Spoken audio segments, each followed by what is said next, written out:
Mangrove forests unknown but so important. According to the Center for International Forestry Research, these trees store 4 times as much carbon per hectare as other tropical forests, making them some of the most carbon-dense forests in the world. Indonesia has the largest cover of mangroves, and these regions alone are responsible for a third of global coastal carbon stocks, around 3.14 billion metric tons. Mangrove ecosystems are the nutrient-rich habitats to a colorful variety of species, aquatic, terrestrial, and amphibian. Also possessing various medicinal properties, they reduce soil erosion and prevent flooding along coastlines. Mangroves autotrophs are the basis of their ecosystem's food webs.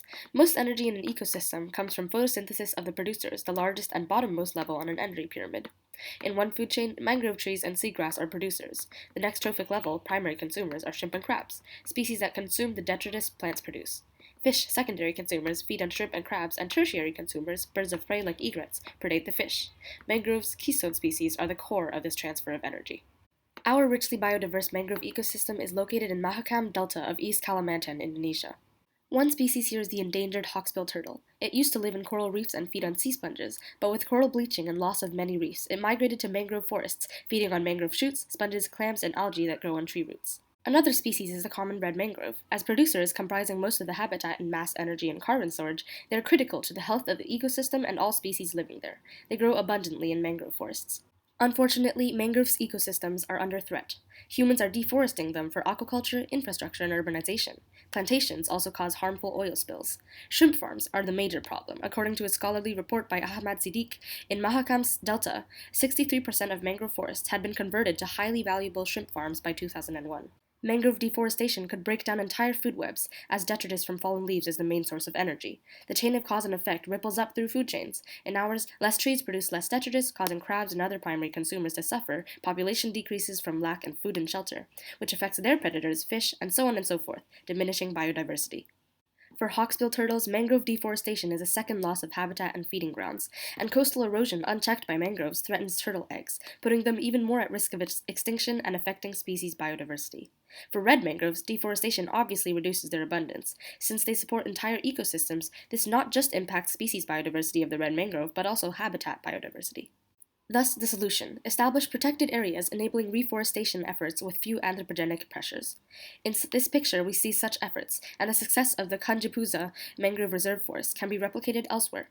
Satellite data from the World Research Institute shows immense tree cover loss in the Kalimantan region, which has few protected areas, compared to almost no loss in the Sundarbans due to conservation efforts, showing how effective this solution is. Evidently, positive impacts include preservation and restoration of biodiversity in mangrove ecosystems.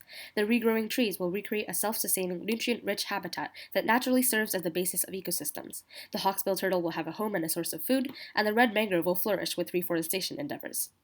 For humans, mangroves counteract climate change, a major issue. C4 suggests that, by avoiding mangrove deforestation, Indonesia could reach a quarter of its emissions reduction target of 26% by 2020. Moreover, by preventing erosion and acting as flood control, mangrove forests protect other ecosystems, like coral reefs, and human communities. A 2017 estimate by the UN Ocean Conference suggests 2.4 billion people live in coastal cities or villages. The advantages of saving human lives by impeding natural disasters and lowering carbon emissions cannot be denied. Locals can also be enlisted to help plant trees instead of chopping them down.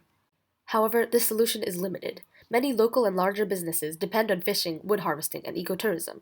Demand for natural resources will not decrease, and though hundreds of species will be protected by the solution, the economy and human expansion might be stunted. In 2013, shrimp exports from Indonesian aquaculture produced a revenue of $1.5 billion, 40% of total fishery income, exhibiting the profitability of mangrove deforestation. Socially, many locals are left without jobs or income, their ways of life disrupted, since they use wood for construction and fishing for food. Weighing the balance, is this solution truly sustainable or not? When comparing loss of biodiversity and human life to loss of revenue, the former should be more important, and yet mankind consistently looks to the latter, ignoring that without a healthy and beautiful planet to live on, money is ultimately meaningless. Fortunately, this solution can be adapted. Locals can be paid for their contributions to reforestation, and with time, flourishing reserves can be new tourist sites to provide income. Humans depend on the broad variety of thriving ecosystems on Earth, and protecting biodiversity is protecting our own livelihoods and survival. Mahakam Delta is only one of many locations where mangrove forests are threatened with deforestation. Creating reserves is not a perfect solution, but it is one with more strengths and limitations, and one that can help save mangrove ecosystems, and through them, the world at large.